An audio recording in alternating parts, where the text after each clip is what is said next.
Bonjour à tous, aujourd'hui on se retrouve pour la présentation d'un livre.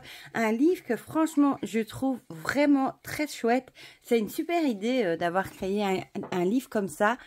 Franchement j'ai jamais vu un livre comme ça ailleurs. Il s'agit du petit guide des pierres trafiquées et contrefaites d'Amandine Forestier et qui a été édité aux éditions Améthyste qui me l'ont envoyé pour pouvoir le partager avec vous. Donc vous l'aurez compris, c'est un livre qui va vous aider à voir les pierres qui sont fausses. Voilà, elle va vous donner des conseils pour essayer de repérer les pierres qui ont été trafiquées, qui ont été faites pour ressembler aux vraies alors qu'elles sont fausses.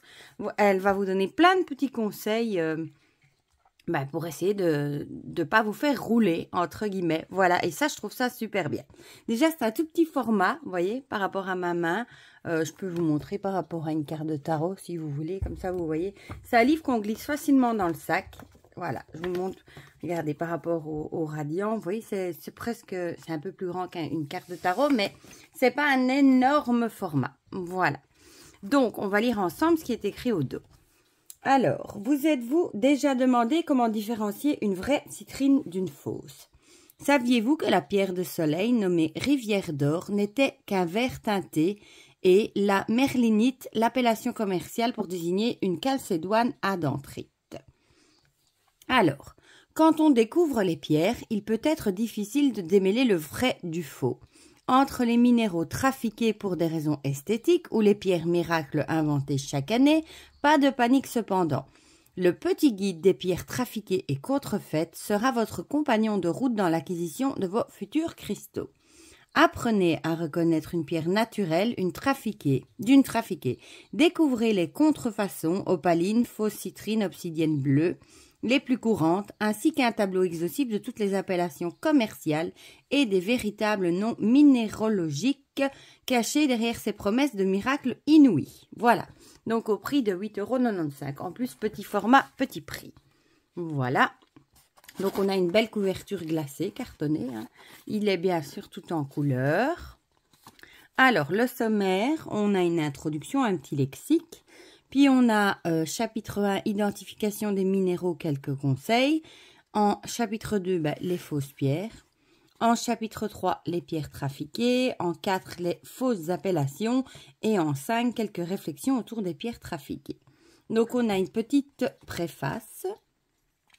Voilà, elle explique qu'il est aujourd'hui très fréquent de rencontrer des imitations sur les foires aux minéraux et jusque dans les magasins spécialisés dont les vendeurs eux-mêmes ne savent déceler le faux du vrai. Moi, je vous avoue que je me suis déjà fait, entre guillemets, rouler en achetant un bracelet, c'était en malachite. Et il y a quelqu'un qui m'a dit après sur Instagram, « Oh, mais c'est un faux !» Et c'est vrai que ça se voyait. Et c'est la même chose pour les turquoises aussi. On se fait facilement rouler. Bon, si à partir du moment où c'est un petit prix, il faut déjà se poser des questions aussi. Alors, une introduction. Bon, elle vous explique ici, en tant que passionné, votre route croisera tôt ou tard une pierre trafiquée ou une fausse pierre, si ce n'est pas déjà le cas. Voilà. Ici, vous avez un petit lexique et en plus, il y a des super images. Voilà. Ici, des beaux quartz. Donc, l'identification des faux minéraux, quelques conseils. Voilà, ici, elle vous explique. Alors, utilisez tous vos sens, enfin presque. Il faut entraîner son œil. Bon, ça, mais c'est bien parce qu'Amandine Forestier, elle s'y connaît très bien en pierre. D'ailleurs, elle a déjà fait un livre que je vous avais présenté aussi. Et avoir son avis et des conseils de sa part, c'est très chouette. Voilà. Les secrets de tous les experts, développer un œil de lynx, toucher les pierres, écouter ce qu'elles ont à vous dire. Méfiez-vous de, par exemple, des couleurs trop vives, une surface trop homogène, le manque d'inclusion, et elle vous met des conseils. Un prix suspect, ce que je vous dis, à partir du moment où vous voyez une pierre qui est beaucoup moins chère que ce que vous voyez d'habitude, il faut déjà se poser des questions. Avis au globe-trotteur, un nom aux connotations New Age, voilà. Là aussi, par exemple... on donne des noms aux pierres parfois, juste pour que ce soit vendeur, quoi. Quelques pistes à vérifier pour vos achats en ligne. Voilà, par exemple les photographies, classification de la qualité et les certificats, tout ça, elle vous l'explique. C'est pas mal non plus, surtout pour ceux qui, comme moi, n'ont pas spécialement de boutique spécialisée près de chez eux. Les outils essentiels, vos alliés à glisser dans votre sac. Une loupe. Une lampe stylo. Une petite lampe comme ça, voilà. Une lampe à rayon ultraviolet. Ah ben ça, j'en ai une, d'ailleurs, pour mon Mildred Payne qui brille dans la nuit. Voilà. Et elle vous donne en plus des conseils, regardez, pour bien choisir votre lampe. Et elle vous donne le budget approximatif. Alors, en chapitre 2, on a les fausses pierres. Voilà. Elle vous explique un petit peu. Artisanat ou méthode industrielle, la synthétisation. Là, elle vous explique ce que c'est, comment les reconnaître. Voilà, par exemple, ici, moi, j'ai acheté ça, une pierre comme ça, et ça se voit tout de suite par rapport à ça que c'est une fausse. Un tour d'horizon des plus courantes. La turquoise, la star des pierres falsifiées, voilà. Bon, on voit tout de suite la différence. Hein. Ici, la chalcancite, le lapis lazuli, la zincite synthétique, le bismuth. Bon, ceux-là, je ne les connais pas trop, par contre.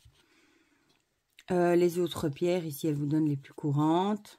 Et, je croyais que j'avais vu la labradorite, mais non, c'est laboratoire. Reconstitution. Ici, par exemple, turquoise, reconstituée, la perfection n'est pas de ce monde. Oui, voilà, ici, on voit, il n'y a même pas un défaut dessus. Les photos sont belles. Hein. Le lapis lazuli, l'ambre reconstitué. Ah oui, ici, on le voit. Alors, les composites, la malachite composite, un puzzle de pierre.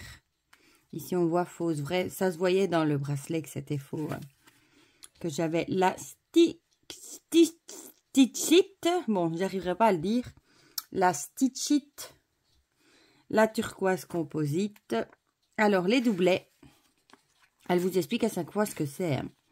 Imitation, ouais, ça j'ai déjà vu aussi, opale imité, un joli bébé humain, ça on en voit tout plein, hein.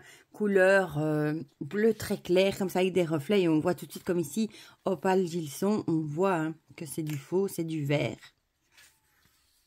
Les fausses pierres en verre les plus connues, la goldstone ou astralite.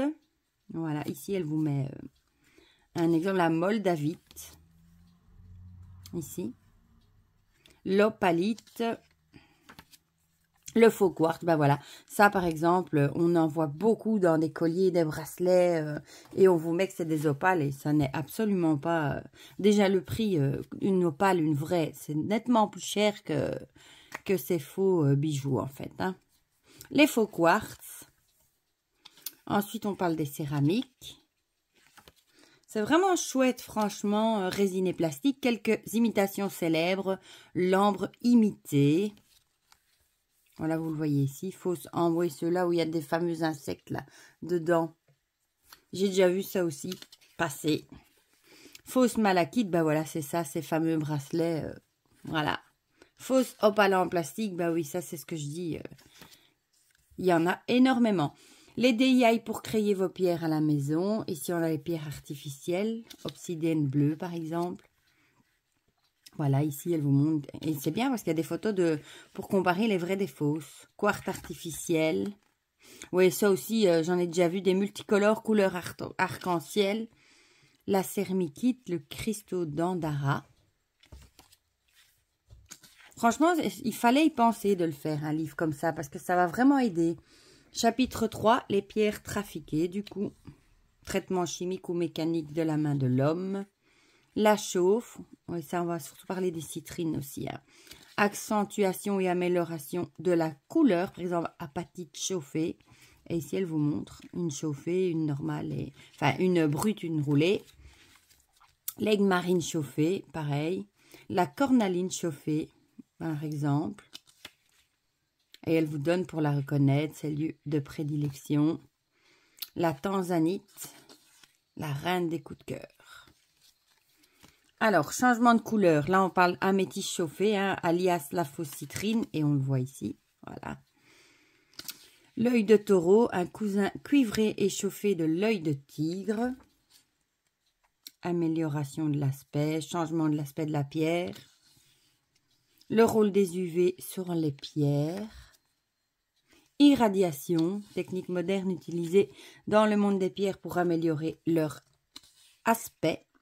Voilà, elle vous explique. Quartz fumé, un aspect très sombre.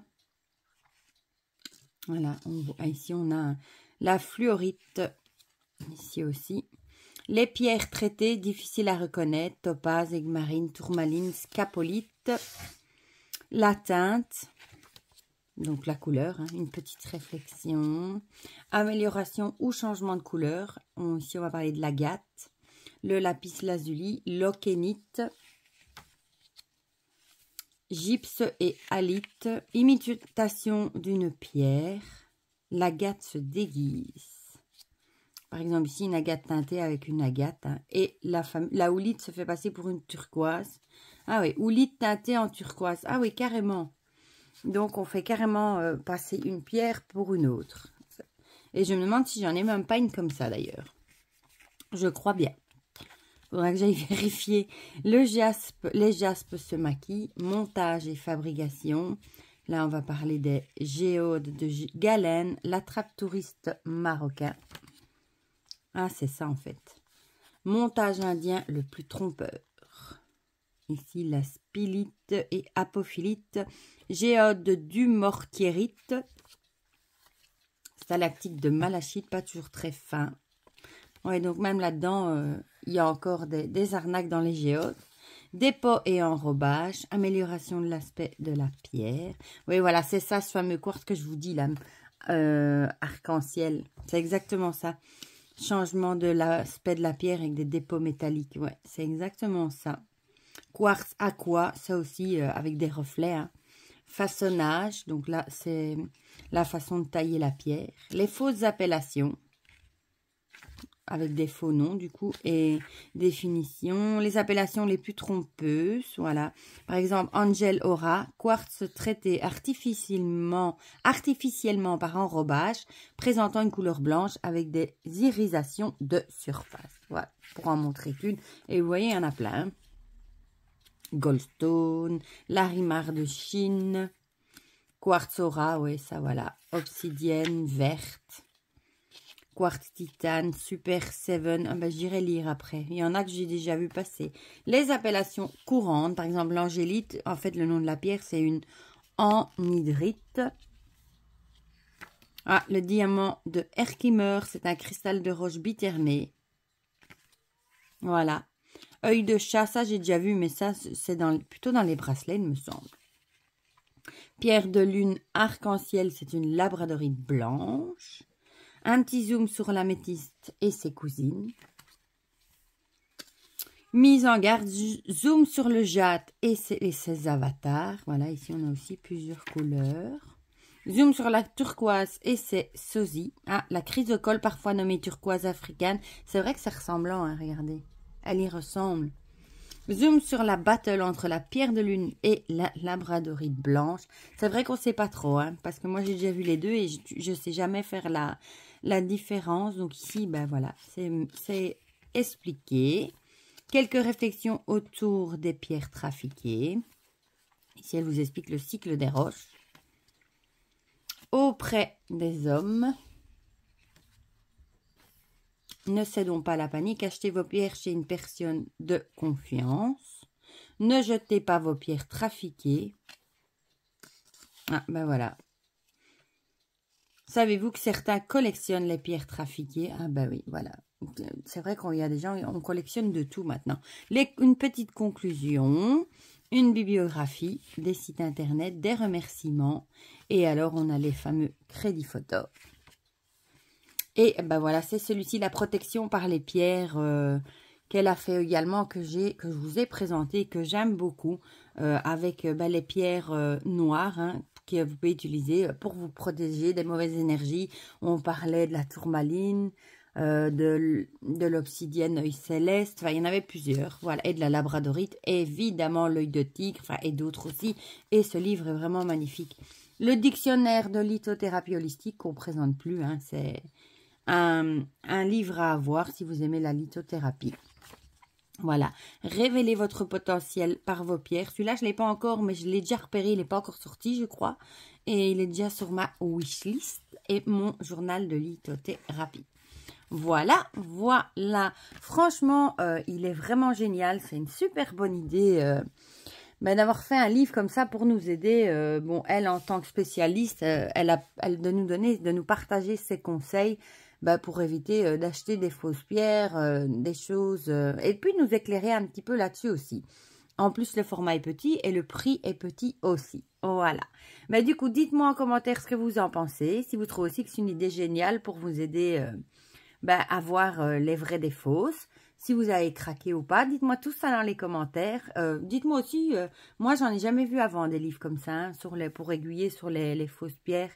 Et dites-moi tout ça dans les commentaires, comme ça on partage tout ça ensemble comme d'habitude.